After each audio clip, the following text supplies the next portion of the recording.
Okay, good morning, everyone. My name is Brian Duke, and I am the coordinator of the California Oil Spill Study and Evaluation Program, also known as COSEP or COSSEP. First, I want to thank all of you who are joining us today. I know that some of you have set up offices in your garage, your closet, dining room table, base or basement because of COVID-19. So we appreciate your attendance today. Today I will be presenting some of my research regarding the development of a sediment toxicity test to inform natural resource damage assessments. Before I start my presentation, I want to tell you a little about myself. Throughout my career, I've had the opportunity to work in government and consulting. Before joining the Department of Fish and Wildlife, I worked as a research scientist in the Toxicology and Risk Assessment Unit at ERDC, Engineer Research and Development Center, West Waterways Experiment Station in Vicksburg, Mississippi. I received a bachelor's degree from the University of Mississippi, Ole Miss, a master's degree from Alcorn State University. Both of these degrees were in biological science with an emphasis in environmental toxicology. I also received a PhD from Clemson University in ecotoxicology and natural resources. Now we'll begin my presentation. Please hold all questions to the end. There will be a section where we can address questions. The objectives here, all good science starts with a question or with an objective. So one of the objectives I have with my experiment today is to determine if sand or stranded kelp is the primary source of exposure to tilitrids. And number two is to simulate nearshore high energy wave action, that swash zone that we talked about. So, and we'll talk about that a little bit more later, the swash zone. So if you're looking at a shoreline, the shoreline actually encompasses not just the part that's oiled there, but if you look further up on the shoreline, you actually see oil deposit further up. And that's all dependent on where the tide is. Where does the tide come in? So you can actually deposit oil great distances if the tide is high. And this is the area that we're trying to find ways to assess injury. And if you're walking along a shoreline, you might think, oh, well, it's just sand, there's nothing there. But there's actually a whole ecosystem there. And there are bloodworms there, there's tilitrids are there, and the tilitrids are what we're going to talk about today, and they're an important part of this whole ecosystem. And if you were to zoom in on a certain section of the beach, you'd actually see little burrows in the sand. So there's actually organisms living below the sand. It's not like an area where there's no organisms living. There's actually a lot of organisms living there. So we're going to focus on tilitrids today. And if the tilitrids are present during an oil spill, they can actually be suffocated by oil that's present. If they're below and if they're burrowing deep down or they're burrowing into the sand, they could be suffocated by oil. You can see some tilitrid organisms that are actually stranded right there in the oil, and you can see a photograph down below there of a tilitrid, just a regular photograph of a tilitrid, but the ones in the oil are stranded there. So the oil does cause mortality, and one way it causes mortality is via suffocation. So another reason why the tilitrids are important is because they're also a food source for snowy plovers. And not only snowy plovers, but just shoreline birds, and for some birds, their offspring eat tilitrids exclusively. So you might say, why are we using Megalorchestia putagenesis, and why did we select this organism? So we selected this organism because this organism is a tilitrid, so which means it's a land-dwelling amphipod as opposed to amphipods that exist in sediment or at the bottom of the ocean or in a lake or something. It actually exists. It's a land version of this that likes to be near the shoreline on the beach, but not actually in the water. So it's a great candidate for what we're trying to do today. So the other reasons why we chose it is indigenous. Is that all the locations along California, there's tilitrids located from the southern part of California to the northern part of California and beyond, and to Canada and Mexico also. It's a great indicator of ecosystem health. It's easily maintained in a laboratory. It can be collected, And we actually collected these organisms from Asilomar State Beach near Monterey, which is a very beautiful beach. So let's talk about the swash zone. We talked a little bit about salitrates and how they're important, but this area right before you get to the shoreline is also important because it's that swash zone, that bracketed area where there's a high amount of mixing taking place before water actually is deposited on the beach. And if there's an oil spill, you can imagine that this high energy area where oil gets mixed before it gets deposited onto the beach, there's a lot of mixing taking place. So this is one of the things that we also wanted to simulate. And you might say, how would you do that? So one way we chose to do this is using a HEWAF. It's a high energy water accommodated fraction. And it's a technique of mixing oil and water together to simulate what happens in a swash zone. It was adopted from Deepwater Horizon, and it simulates that shoreline wave action that we talked about before, and it has proven to be accurate and consistent. So you might say specifically, Brian, what is a HEWAF? So a HEWAF, how do we make a HEWAF? We actually took oil from platform Irene. We added at a rate of 1 gram per liter to salt water, and we actually used an industrial blender, and we blended it for 30 seconds, and then we allowed it to stand. You can see the photograph on the right. We allowed it to stand in a separatory funnel for 1 hour, and then once that took place, we actually drained out a certain amount of it, and that's called the HEWAF. We didn't use the last portion, so that top portion we wouldn't use, so that's the last 200 mils. And we actually added the HEWAF to sand. So if we want to treat the sand, we wanted to create those sand exposures, we actually used sand from Asilomar State Beach. We added the HEWAF to that, and we placed it on a rolling table. We placed it on a rolling table for 30 minutes, and after 30 minutes, we actually took a spatula and we scraped along the sides. We mixed it with the spatula. We put the lid back on, and then we repeated that process for another 30 minutes. So once we have our amended sediment, our sand that has been treated with the HEWAF, we actually took a 10-gallon aquarium and we placed crystallizing dishes inside of the aquarium before we added the sediment.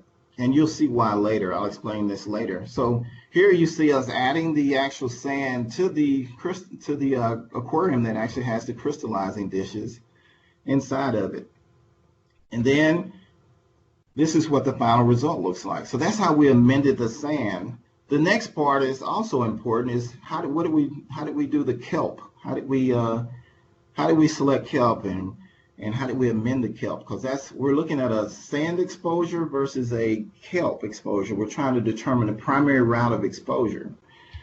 And so we decided to use, so there were 2 kelp species that were adequate for this research, and that Chalitrid love that's stranded on beaches. And it turns out that they prefer both of these the same. They don't have a preference. As long as either one of these is present, it works very well as a food substrate for them. So this kelp is suitable for toxicity exposures, easily found throughout our geographical region. So our region in California is the California coastline, but it actually exists far to our north and far to our south too. And we actually obtained this kelp from Asilomar State Beach. So the 2 types of kelp that we actually were considering using in this toxicity bioassay is Neurocystis, which is the bullwhip kelp. And we've all seen the bullwhip kelp. It has smaller leaves, has a bullwhip-like section of it that you often see on the ground as you're walking along a beach. And then there's also the Macrocystis peripherea. And it's a darker green color. It has broader leaves. And so both of these are adequate for this toxicity test, but we decided to just choose one to go with, and we actually chose the Macrocystis species to use in our toxicity test. And part of the reason that we used Macrocystis is that Macrocystis has these broad leaves, and we could actually cut out equal circular kelp pieces from these leaves that are about 5 inches in diameter, 4 inches in diameter from these leaves, and we could use them in our toxicity test. So we decided to go with macrocystis. And so in order to, so we're starting back with the where we were with the sand that was amended. And now we're going to add the kelp. We're going to show you how we amended the kelp and added it to the toxic experiment too. So we actually took the cut out circular disc of kelp from the leaves, as we mentioned before, and we dipped those in a heat wash solution for 30 seconds. And then we placed those discs on top of the crystallizing dishes. And now we have 2 ways to expose to literates. We have a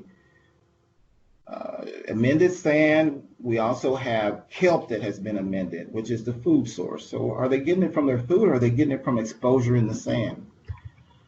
And this is what the experiment looks like. Some of the parameters of the experiment is we used 125 animals per chamber. So per 10-gallon aquarium, we used 125 animals.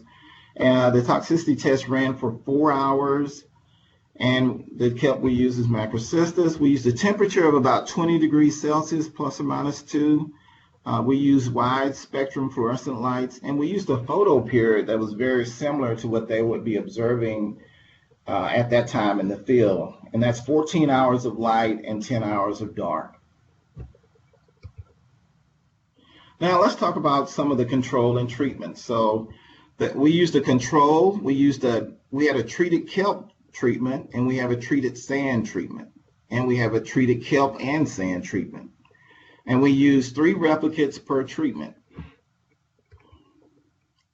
So let's look at some of the day 0 values. So the very first day when you're setting up the experiment, let's look at some of those values. So this is sediment, and it's in part per billion, nanograms per gram, pH 45, and it's dry weight. So pH 45 has to do with the polycyclic aromatic hydrocarbons that have the most toxicological significance, and these are the 45 that actually has the most toxicological significance. And these numbers actually come from federal recommendations based on 40 CFR and US EPA 2003. And so those are the 45 that have the most toxicological significance that we measure. There are other analytes in there, but these are the 45 that we measure.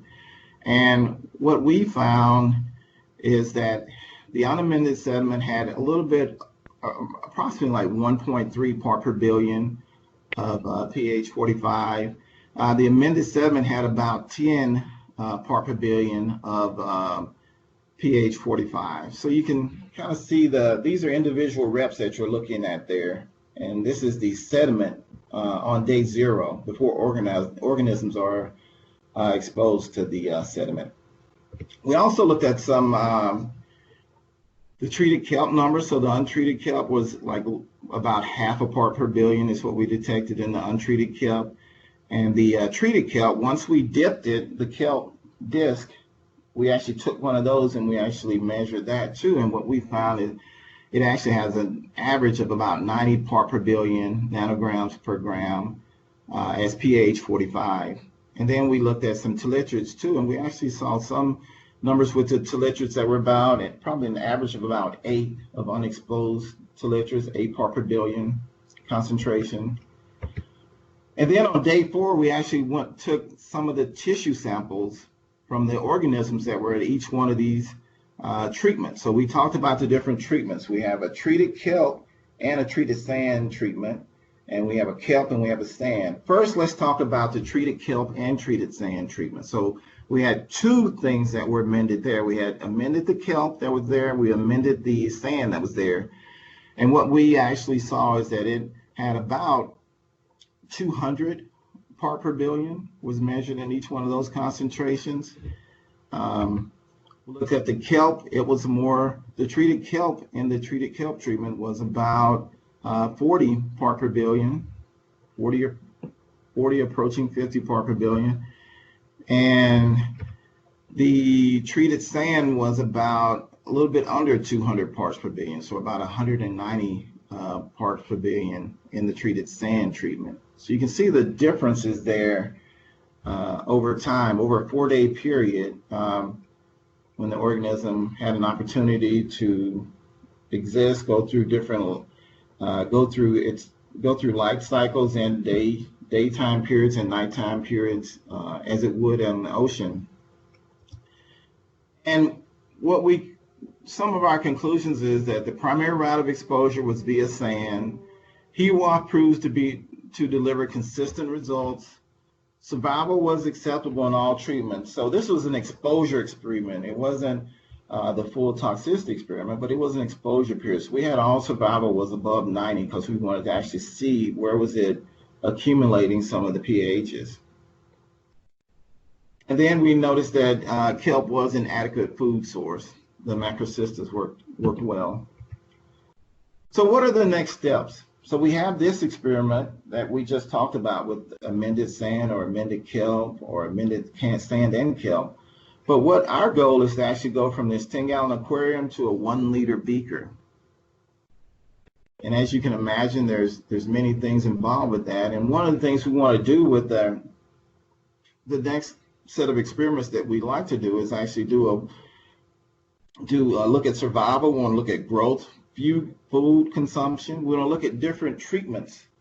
So not just having one treatment, but actually having multiple treatments where exposures, concentrations vary. And as you can imagine, there are some challenges with some of the scalability associated with this. So we do want to scale that down. The other thing we want to look at is reproduction. We want to see how does the oil actually affect reproduction. And this is a great organism to use to try to determine that. I'd like to give a special thanks to Mr. Bruce Jobe for this presentation, and Doctors Jenny Dugan and Kyle Emery, who also provided help from the UC Santa Barbara. Give a special thanks to the Pollution and Control Laboratory of OSPR, California Department of Fish and Wildlife. Another special thanks to the California Oil Spill Study and Evaluation Program, COSEP, for funding this project. And I also like to thank Grand Canyon Laboratory.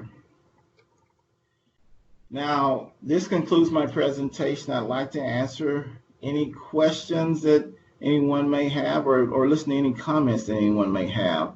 My email address, in case you want to just send me your question in the form of in an email, you can send me an email to brian.duke@wildlife.ca.gov.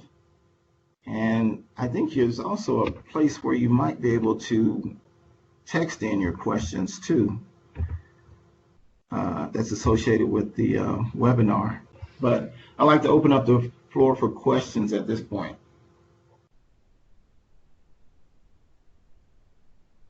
Thank you, Brian. Can I ask a couple questions? One is, what did you use to determine pHs? Was it GCMS? And then also, did you ever test the water accommodated fraction before you added it to the sand and to the seaweed? Yes, we did. Yes, we did measure the water ahead of time. I didn't present that data here, but we did measure that, and I think it was very little, if any, at all. It was basically non-detect in the water. But those shoreline areas are located near, they're located near places where people like to be. So they're located near roads, and maybe there's a car dealership or an automotive shop nearby or something. So that's a great question. There is an opportunity for water to get into some of those areas. And yes, we did use a mass spec to analyze this at the OSPR laboratory. And I can give you more details on the analysis later too, if you want to send me an email.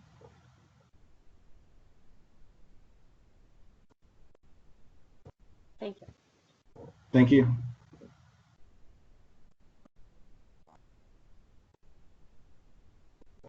Are there any other questions?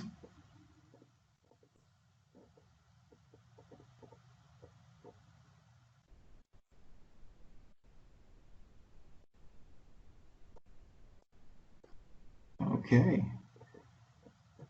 I can't see the, if there's questions that were typed in, I can't see those. So you might want to just send me an email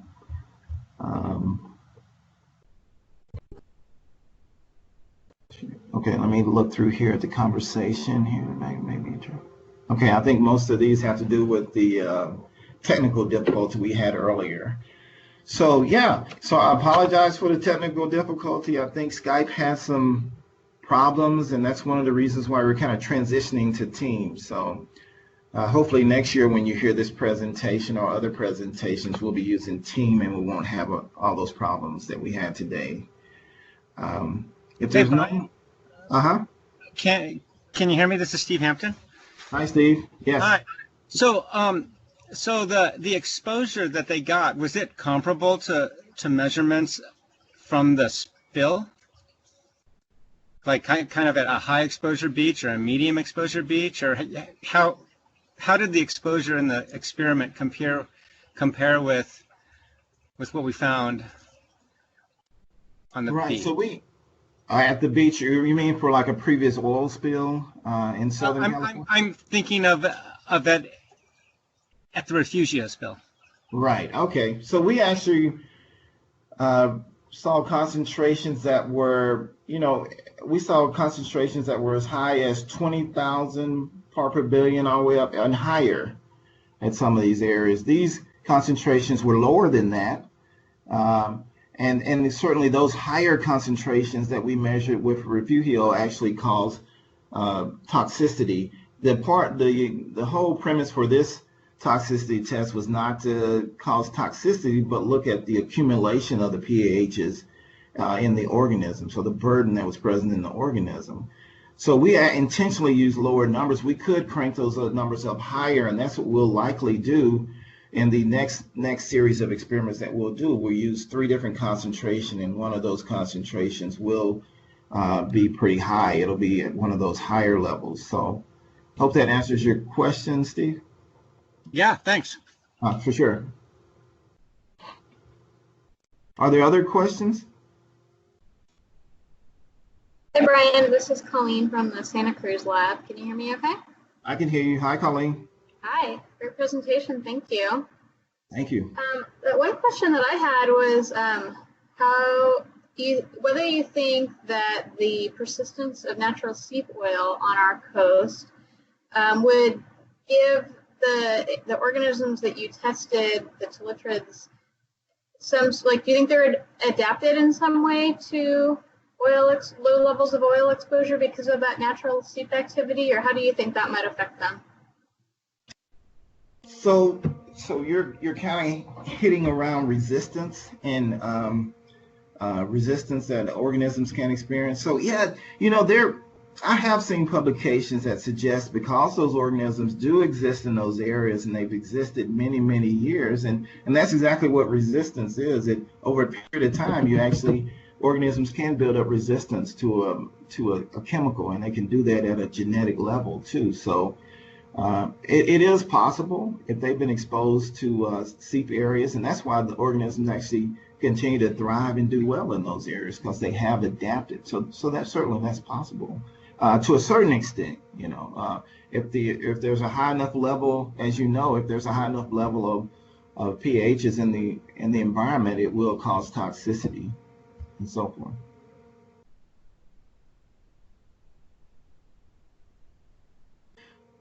Are there other questions?